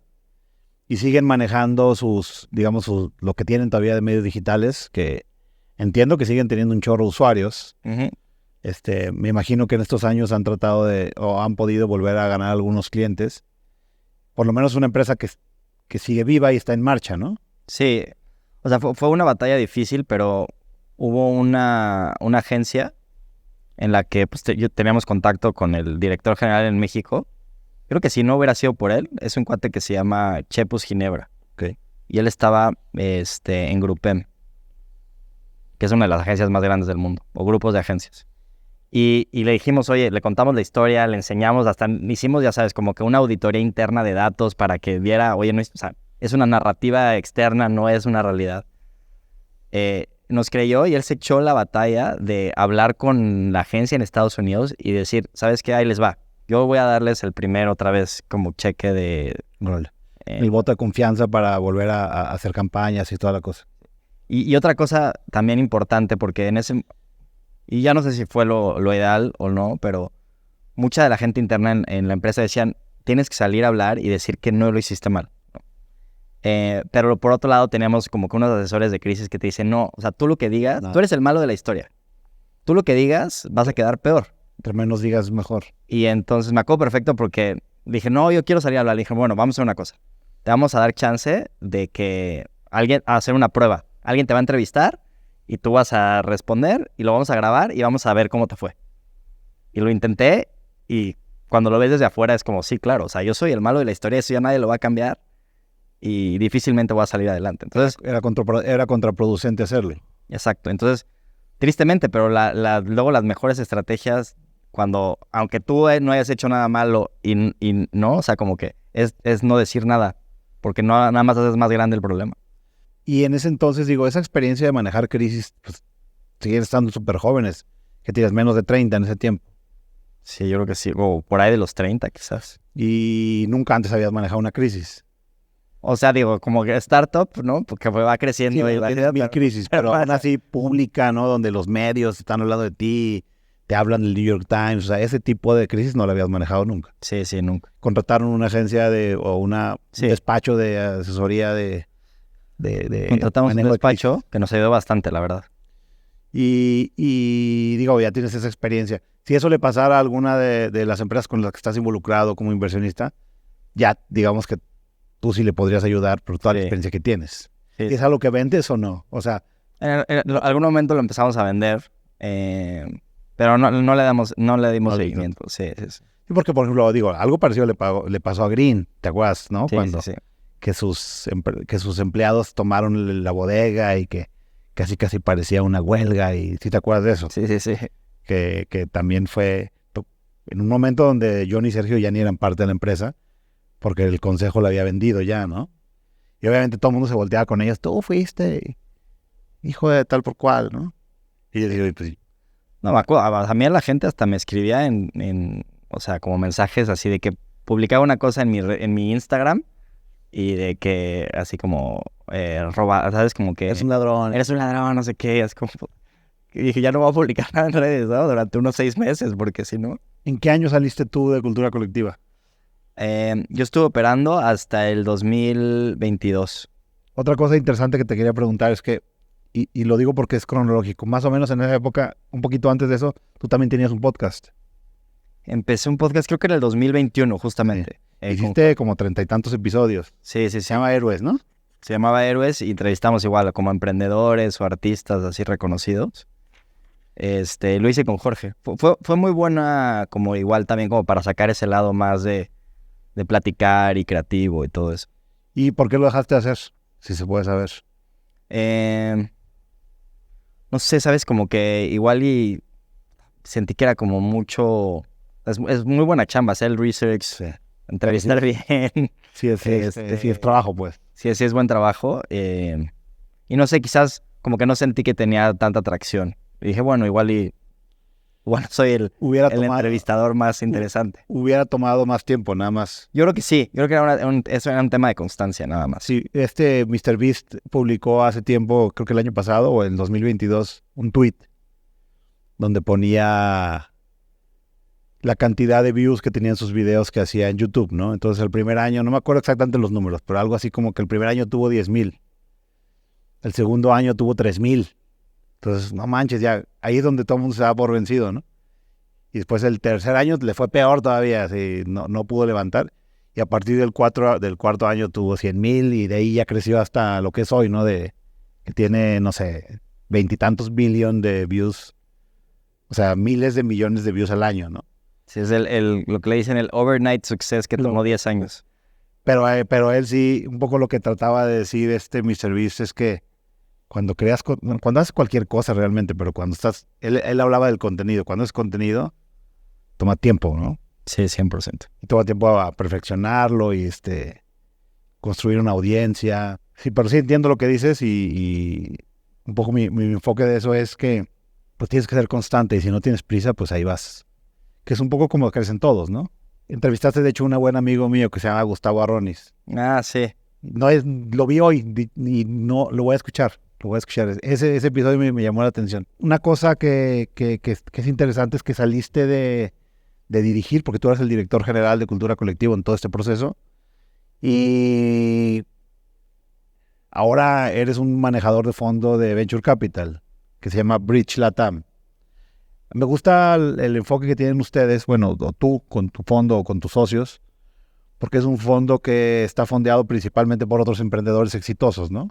Es muy común que los inversionistas que manejan fondos, sobre todo en México, que no fueron emprendedores en su momento, sino que fueron empleados de alguna startup exitosa o fueron consultores de Boston Consulting o de McKinsey o de estas cosas, o que fueron, no sé, banqueros de inversión. Y algunos sí han sido emprendedores exitosos, pero en el caso de ustedes, pues básicamente es digamos, el mindset o el chip es el del emprendedor. ¿Me puedes contar un poco cómo surgió la idea de hacerlo, cómo empezaron? Sí, yo antes de salir de Cultura Colectiva, por ahí del quizás 2020, por ahí, me empezaban a acercar muchos emprendedores nuevos que como por la trayectoria que tenía me decían, oye, dame coaching o invierte un ticket ángel conmigo y todo eso. Ayúdame. Y de nuevo, como que yo siempre regreso como al tema de números y mate, ¿no? Y digo, empecé a hacer las matemáticas y dije, puta, hacer angel investing es la mejor forma de perder toda tu lana. O sea, necesitas hacer 50 inversiones Totalmente. para estar bien diversificado, ¿no? Totalmente. Y dije, ya, y me van a llegar o sea, no me va a llegar el universo completo, sino me van a llegar nada más las poquitas, y entonces probablemente no vaya a ser las mejores inversiones. Entonces dije, esto no hace sentido, ¿no? Y entonces ahí como que empecé a platicar, justamente estudié como te decía, con Eduardo Paulsen de Ben & Frank, y le hablé por teléfono ese día, ¿no? Y dije, oye, me está pasando esto. Me dije, a mí me pasa lo mismo y tampoco por eso he hecho Tickets Ángeles. Dije, oye, ¿y por qué no lo hacemos en conjunto? Igual hace más sentido hacerlo en conjunto. Y conocía también a Daniel Fogel, que es el CEO de Bitso, porque en algún momento intentamos hacer una criptomoneda en cultura colectiva. Sí. Y le hablamos y me dijo, oye, ¿sabes qué? Me hace todo el sentido hacerlo en equipo. Y de repente dijimos, bueno, ¿por qué no buscamos a más personas? Y hicimos un grupo de 10 emprendedores. Y cuando empezamos a platicar entre nosotros, nos empezamos a dar cuenta, dijimos, oye, ¿cómo te va, por ejemplo, con tus consejos de administración, ¿no? Los trimestrales? Y la verdad es que mis inversionistas casi no me aportan nada porque no solo saben de finanzas, ¿no? Y cuando les pregunto de recursos humanos y otras cosas, nadie sabe nada. Dijimos, oye, pues creo que hay una super oportunidad de tener un fondo hecho por founders que sepamos, ¿no? Operar, que sepamos muchas más variables que el clásico fund manager en México, porque la verdad es que sí es un estereotipo. El fund manager en México es alguien que toda su vida en general ha vivido en temas de financieros, ha trabajado en empresas financieras, son muy buenos para levantar fondos, algunos buenos para invertir, pero casi ninguno ha operado en una empresa, ¿no? Y ahí es cuando dijimos, bueno, empezamos a aprender y empezamos a invertir nuestra propia lana durante 2 años. Empezamos a hacer Tickets Ángeles hicimos Tickets Ángeles en 11 empresas. Y ahí, obviamente era su propio patrimonio, no tenían dinero de terceros, no manejaban dinero de inversionistas Sí. de terceros, pues. Que digo que eso es otra cosa bien diferente, ¿no? Lo primero dijimos, a ver, aprendamos con nuestra propia lana antes de cagarla con la lana de alguien más. Echar a perder primero con la tuya. Exacto. Y dijimos, bueno, hagamos eso, aprendamos, y ya cuando nos sintamos que mínimo sabemos un poquito más y que hay un producto que es relevante, ya entonces pidamos lana externa, ¿no? Y así fue cuando, después de 2 años, en el 2021 levantamos un fondo de $15 millones, que también la verdad es que era una época bastante buena para levantar dinero y así. Tuvimos suerte. No tanto para invertir, pero sí para levantar. Exactamente. Y entonces yo estoy justo en esa transición. Levantamos ese fondo, yo todavía me quedo un poquito más en cultura colectiva, pero luego ya me salgo justamente a manejar el fondo cuando ya tenemos el capital. Y llevas ya, pues, 2 años aproximadamente siendo tú que es el managing partner o como el... Realmente 1 año ya como o sea, yo operando el fondo, manejas, okay. Porque también me di como unos 6 meses de sabático antes de entrar de nuevo. Pero sí, el fondo el fondo de 15 millones lleva 2 años. Yo llevo 1 año, ¿no? Operándolo, y hay otro partner operativo que también, ¿no? En conjunto lo manejamos. Sí, dentro del mundo de las inversiones de Venture Capital, es un submundo que también depende en la etapa en la que inviertes. Son diferentes criterios que utilizas para decidir inversiones y de repente también está de moda una cosa, después estuvo de moda hace como 2 años invertir en Serie A y Serie B, y ahora otra vez está de moda invertir en semilla o presemilla. Y una cosa que tiene la característica de invertir capital de riesgo es que toma muchísimos años saber si eres bueno o no eres bueno, ¿no? Porque el feedback, digamos, la retroalimentación del resultado de las decisiones que tomas, pues literalmente toman 6, 7, 8, 9, 10 años, ¿no? Y entonces tienes el reto como manejador de un fondo que tienes que salir a levantar capital tú también, igual que lo hacen los emprendedores. Y muchas veces con poco tiempo de antecedentes o de background, ¿no? De ¿cómo se llama? El famoso... De track record. Track record, ¿no? Y sin embargo, ustedes han sido muy exitosos, principalmente, creo yo, por quienes forman parte del fondo, ¿no? Que son los emprendedores. Muchos de estos emprendedores les ha ido no solo bien, sino espectacular. Como el caso de Daniel Fogel de Bitso, que es quizá el caso de esos que mencionas, el más exitoso. Pero para los demás no es tan sencillo levantar capital. ¿Cómo ha sido tu experiencia con eso? Sí, a ver, justo hace como un mes, 2 meses, publiqué un artículo que literal se titulaba como de emprendedor a inversionista, bienvenido al lado oscuro, ¿no? Porque yo siempre he dicho que el lado del inversionista es como el dark side, ¿no? El lado oscuro.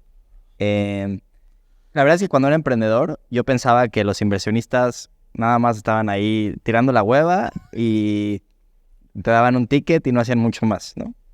Siempre piensas que es más fácil la chama del otro lado. Y ahora que estoy de este lado, a ver, sigo creyendo que es más difícil ser emprendedor. El día a día del emprendedor es durísimo, pero es igual de difícil ser bueno, tanto como emprendedor como inversionista. Y hay muchos factores como los que tú decías. Primero es, ves 100 deals al mes, digo, de todo tipo, y no terminas invirtiendo en ni uno. Entonces, mucha de tu chamba es analizar, clavarte en hacer cosas para luego no ejecutar. Y entonces eso puede ser frustrante, ¿no? Porque es, pues, ¿qué hiciste en los últimos 2 meses? No, pues, aprender muchísimo, pero no invertiste nada, no aprendí nada, no invertí nada, pero aprendí muchísimo, ¿no? Entonces eso puede ser frustrante si vienes del lado de operar. Porque como cuando tú estás operando todos los días, estás en medio de la tormenta. El feedback loop es rapidísimo. O sea, enseguida te das cuenta, oye, sí jaló, le gustó al usuario, ya tenemos más, ¿no? Gente que nos está comprando esto, o el producto sí funciona acá. Sí, le jalé acá, pasó esto, no sirvió, le jalo acá. Entonces todos los días estás manejando el barco, pero como inversionista no. Como inversionista no, lo que tú decías, como inversionista tomas decisiones hoy y no sabes si vas a ser bueno en 7 años, ¿no? Y probablemente cuando llegue ese momento en el que te das cuenta de ese feedback loop, hay de dos. O lo hiciste muy bien y entonces vas a poder levantar más, o lo hiciste muy mal y ya se acabó tu carrera, porque nadie te va a dar dinero si lo hiciste mal. La otra que pensaba es, todo el mundo creía como, oye, los inversionistas tienen un buen de lana.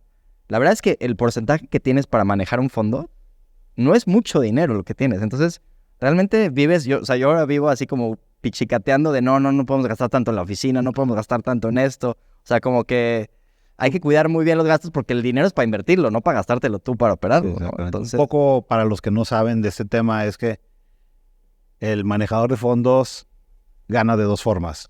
Bueno, digamos, tiene ingresos de 2 formas. Cobras un fee o una comisión por manejar el fondo a tus inversionistas, que no es muy grande el fee, no sé, será el 2% al año del tamaño del fondo, dependiendo, a veces un poquito más, a veces un poquito menos, dependiendo del tamaño del fondo.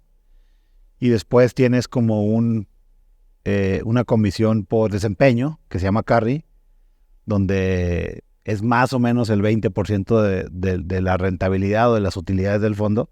Pero para que veas ese carry, si es que lo ves, porque muchos managers jamás ven eso, sí. pues toma 10 años, ¿no? Toma 10 años, sí. Y con lo que cobras de comisión por hacer el management del fondo o por hacer la gestión del fondo, pues no te alcanza realmente, jamás te vas a hacer millonario de eso, a menos de que seas Andreessen Horowitz. A menos que levantes un fondo de $500 millones. Y ni así, porque lo que pasa con esos fondos que tienen, con esas organizaciones que tienen esos fondos tan grandes, lo que termina pasando es que se lo gastan en expertos. Por el caso de Andreessen Horowitz, no sé si sepas, pero tienen 10 expertos en biotecnología. Tienen no sé cuántos entrepreneurs in residence. Tienen un staff de abogados propio. Tienen contadores que hacen todo el tema de fund admin. Y de repente es una organización que son 300 personas, ¿se explico? Entonces, no, tampoco de lo que cobran, no creo que les quede tanto como para embolsárselo, digamos que para reinvertirlo en el negocio, ¿no? Y sin embargo, sí hay algunos manejadores que creen que está bien, que van a poder hacer dinero del management fee y lo intentan, pagándose salarios muy altos o... Sí, bueno, si tienes un fondo en México de $150 millones, igual el management fee empieza a ser bastante interesante. Sí, cobras estás cobrando y cobras el 2%, pues estás cobrando un dineral al año. Sí, estás cobrando quizás $3 millones. Sí, bueno, pero también hay, no me viene a la cabeza, bueno, de ahorita hay 2 o 3 fondos que están de ese tamaño Y lo que he visto es que también crecen ellos Sí. sus equipos, ¿no? Pero sí cobran un dineral. Sí, punto que con un fondo de 150 sí puedes como manager. Yo conozco algunos que yo creo que se han de estar pagando $400,000 al año, $500,000 al año. Pero todo lo demás se la pasan viajando, tienen Tienes que ser mucho PR. con los para que- LPs y se la pasan always be selling, ¿no? Todo el tiempo están tratando de levantar capital, entonces... Esa es la otra, levantar, ahora que he estado del otro lado, ¿no? Porque estamos levantando un nuevo fondo. Levantar dinero para un fondo, mucho más difícil que para una empresa. Mucho más difícil. En la parte del fondo te deseo mucha suerte. ¿Cuántos, nada con curiosidad, cuántos tickets hiciste como Ángel antes de manejar el fondo? Hicimos 11 inversiones. ¿Y antes de eso tú habías hecho algo de angel investing o no? No, Nada. nada. Sí, el mayor problema que yo veo con las personas que quieren ser angels o ángeles es que creen que van a poder invertir 2 o 3 tickets chiquitos y que con eso ya se van a hacer millonarios, y eso es imposible, ¿no? Sí, sí. Efectivamente, si quieres que te vaya bien como ángel, tienes que pensar desde el principio y tienes que planear bien para poder hacer 50 o 100 inversiones en 10 años, ese cuenta. Sí. Y si no puedes hacer eso porque no tienes tiempo, porque obviamente no tienes dinero suficiente para planear esos 10 años, la verdad es mejor no hacerlo. Porque muchas veces a mí me han invitado a podcasts o me invitan a foros, ¿no? En algunos, como en el IPADE y cosas así, porque yo soy egresado del IPADE. Y me preguntaba, oye, ¿qué le recomendarías a alguien que si quiere ser ángel? Y la verdad, yo siempre digo que no de ángel. O sea, a menos de que quieras, estés dispuesto a dedicarle una buena parte de tu tiempo. Siempre estés dispuesto a ayudar en lo que puedas. Hay veces que no vas a poder ayudar tú, pero siempre estar dispuesto. Si no puedes ayudarle tú, a buscar a alguien que sí le pueda ayudar por medio de conexiones o introducciones o lo que sea. Y si estás dispuesto a que mucha de esta lana se va a ir a cero, o sea, se va a perder por completo, aun cuando en el global es muy probable que ganes. Pero si el día que esa empresa quiebre, te vas a enojar con el emprendedor y vas a decir, ay, me robaste, me engañaste. Y la mayor parte de las veces, claro que hay fraudes, ¿no? En el ecosistema sí hay. Pero la verdad, la mayoría no son fraudes, simplemente es gente que no le salió. Sí. Y si no estás dispuesto, o mejor dicho, si no te va a dejar dormir el hecho de que una de estas empresas va a morir, es mejor no hacerlo. Mejor compra depas, invierte en la bolsa de valores con un portafolio diversificado que no toques. Sí, en deuda segura. Compra poquito Bitcoin cada mes, ¿no? Pero no hagas angel investing. O invierte en un fondo de alguien que confíes. Es interesante, pero te deseo mucha suerte en el fondo. Yo creo que les va a ir muy bien por la mezcla que tienen, ¿no? De los emprendedores y todo. La verdad, yo creo que sí, el emprendedor entiende mucho más lo que otro emprendedor necesita, ¿no? Por la experiencia que tiene.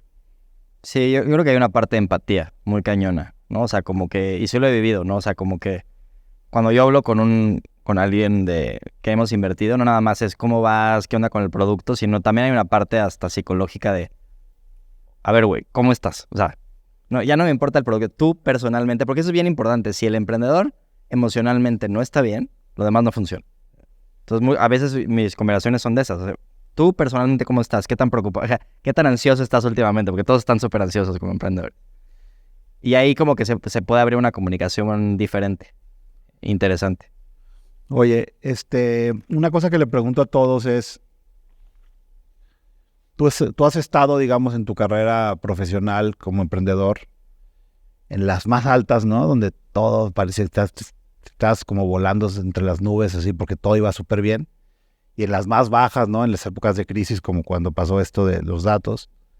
Si pudieras volver a hablar contigo cuando estabas chavo, cuando estabas empezando, ¿no? En el 2012, cuando estabas egresado, cuando todavía hacías eventos, y te pudieras recomendar algo, ¿no? Ahora que ya sabes todo lo que has vivido hasta hoy, ¿qué te recomendarías? Yo creo que me diría como que, o sea, dos cosas. Primero es, todo va a estar bien y no te tomes tan en serio todo. O sea, como que no es tan importante como parece, ¿no? Porque hay partes en las que, como te decía la frase, ¿no? De que me gusta mucho de Marcos Galperín, que cuando yo tuve el problema de los datos, yo me eché la culpa de todo. O sea, yo personalmente dije, yo la cagué, por mí se fueron 200 personas de la empresa, por mí iba a valer madres la empresa. Y entonces la relación que tenía conmigo mismo era de la chingada. Y en el momento como que me aprendía como a perdonar y a disculparme, como que las cosas fueron mejorando, ¿no? Entonces como que creo que ahora en perspectiva era como, primero es, si hubieras oído desde el principio que todo iba a estar bien. Y cuando digo todo va a estar bien, pues, aunque quebrara la empresa, todo va a estar bien. O sea, siempre las cosas están bien. Y la segunda es, tampoco es tan importante, ¿sabes? Como que suéltalo, ¿no? Que déjalo ir un poco. Yo creo que eso me diría, ¿no? Si regresara. Y de ahí me surge otra pregunta que ya casi estamos llegando al final, pero cuando estabas en esa época de donde todo se fue para abajo, ¿buscaste ayuda externa? O sea, ¿fuiste a terapia o tenías algún coach que te ayudó? ¿Cómo te sobrepusiste a esa crisis, a esa pérdida, ¿no? Porque es una pérdida. 100%, la terapia me ayudó muchísimo. O sea, intenté ir con una terapeuta y luego fui con otro. Y sí, 100% como que la ayuda externa como para... Al principio la verdad es que no entendía ni qué estaba haciendo con el terapeuta, pero simplemente era, tengo una hora para soltar toda la mierda que traigo, así, y así. Y poco a poco sí me ayudó como a poner espejos y como que... Al final yo creo que es recobrar la seguridad interna, ¿no? Entonces sí, eso me ayudó mucho. Sí, todo el tema de salud mental es que antes, hace no mucho, en la época de mis papás, hace 30, 40 años, era como un tema tabú, ¿no? O sea, nadie quería hablar del tema de salud mental y todo el mundo ocultaba, digamos, los problemas. Y ahora, digamos, nos fuimos al otro extremo donde ya es un tema muy común y donde a la gente ya no le da pena hablar de que ha buscado ayuda de un terapeuta, de un profesional, y varios de los invitados del podcast lo han dicho abiertamente y a mí me parece perfecto. Pero tú ahora como inversionista me imagino que es un tema que le pones atención con los emprendedores, ¿no? Sí, o sea, a ver, yo creo que hay una reflexión ahí bien interesante, porque yo cuando salgo de cultura colectiva estoy viendo si voy a volver a emprender o si me voy a ir al fondo de inversión, ¿no? Y ahí te digo que tuve como medio sabático, 6 meses de introspección, que hice mi viaje a la India, lo que sea. Y mucho de lo que me di cuenta es que yo quería demostrar a los demás que era un chingón y por eso estaba emprendiendo. O sea, yo creo que el emprendedor, la base de un buen emprendedor es que está traumado por demostrar a los demás que es un chingón. Y cuando medio trabajé eso, dije, bueno, igual no tengo que repetir ese patrón, me voy a ir del otro lado. Todavía no lo supero, porque ahora quiero ser un chingón como inversionista, ¿no? Y no sé si voy a lograr superarlo en algún momento. Pero ahora que volteé a ver los emprendedores, lo que trato de entender es, a ver, ¿cuál es tu trauma y por qué? Digo, no es que se lo pregunte así de directo, ¿no? Porque igual no puedes a veces profundizar tanto. Y yo lo que siempre digo es, ¿quieres encontrar a alguien que esté suficientemente traumado para que se parta la madre para llegar muy alto, pero no tan traumado para que haga cosas ilegales y se acabe en la cárcel?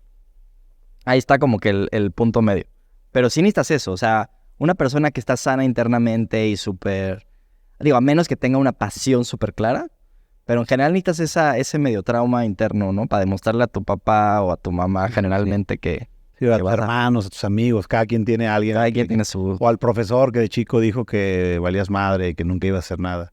Una última cosa que te quiero preguntar es que un poco la razón por la que empezaron este tema de cultura colectiva en su momento era, digamos, para darle foro, darle luz a los creadores, ¿no? A los escritores, a los artistas. Digamos que, me imagino que por eso entrevistaste a Gus Arronis también, porque te gusta, estás muy involucrado con el mundo del arte, te gusta ¿cómo vives esa parte ¿tú haces arte o simplemente te gusta apreciarlo?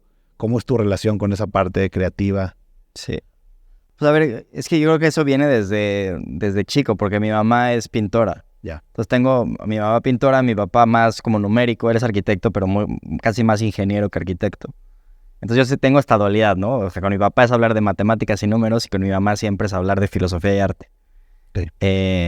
Entonces sí, desde chiquito era como ir a museos y diferentes cosas. Y verdaderamente sí creo que, y sigo creyendo que México y en general Latinoamérica tiene una vena artística sobresaliente a nivel mundial, ¿no? Y creo que no le damos el peso ni el PR adecuado para que lo vea el mundo entero, ¿no?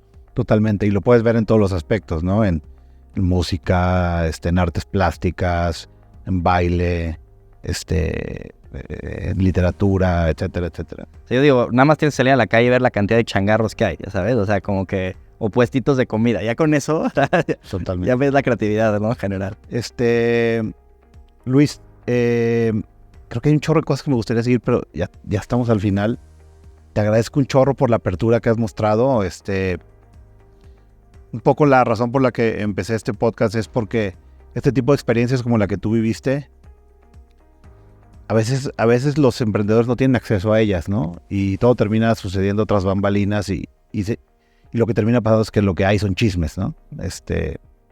Si algún emprendedor quisiera pedirte consejo, quisiera, obviamente para picharte para el fondo, o este tipo de cosas que a veces los emprendedores jóvenes quieren tener acceso de información de la fuente, ¿cuál es la mejor forma para buscarte? ¿Por LinkedIn o por...? Sí, a ver, yo en todas las redes sociales estoy como Luis Andrés Ebri, y a mi mail es luis@bridgelat.com.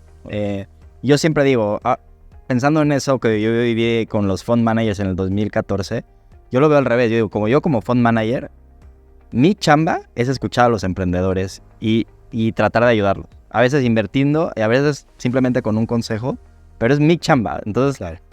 O sea, no es como que les estoy haciendo un favor escuchándolos, al contrario, es mi trabajo y es lo que tengo que hacer, ¿no? Entonces cualquiera que quiera buscarte puede hacerlo. 100%, sí. Va. Oye, pues muchísimas gracias por tu tiempo. Neta, lo agradezco mucho. Y es un honor haber tenido aquí. Muchas gracias. Gracias por el tiempo. Si te gustó este episodio, dale like, suscríbete al canal y activa la campanita. Compártelo y recomiéndalo.